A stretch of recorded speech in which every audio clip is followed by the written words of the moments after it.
The day I turned a heartfelt moment with my daughter into a wild emergency situation. I have two independent daughters, and I'm incredibly proud of them. However, expressing that pride to them gets trickier as they fly off into their own lives. Just yesterday, my daughter came home after work, and during our chat, she asked if I wanted to share a joint with her. It sounded fun, even though I hadn't smoked in a couple of years. I've stuck to edibles since then, but I figured, why not? We headed outside and had an amazing conversation. I told her how joyful it was to see her thriving and how proud I am to be her dad. I ended up shedding a few tears, and it was the heartfelt moment I'd always wanted with her. Once we finished, I felt a bit wobbly, so I plopped down in a large chair. The next thing I knew, I lost consciousness. Here's the thing.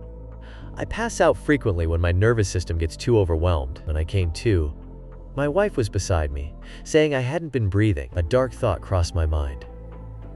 Looks like I'm dying, so I don't have to apologize about this weed mistake tomorrow. She stepped out, leaving my other daughter with me. She held my head as I expressed how proud I was of her and how wonderful she is as a teacher, illuminating the lives of little ones.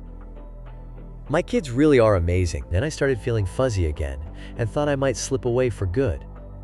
Surprisingly, I was okay with that. When I woke up again, there were 7 or 8 first responders in my bedroom, bombarding me with questions. I tried explaining that this wasn't new for me, but my brain just wasn't cooperating. Eventually, I was steady enough to walk, and even signed a waiver releasing them from any responsibility if I were to die. Before they left, a cop asked where I'd gotten the weed. I live in a legal state, but I wasn't about to drag my daughter into that. So, I pretended to zone out and close my eyes until they left. My wife stayed up a little longer to make sure I was okay, keeping an eye on our kids too. When she crawled back into bed 2 hours later, she mentioned that I'd blurted out, "Fucking cops, I ain't no narc," out of nowhere.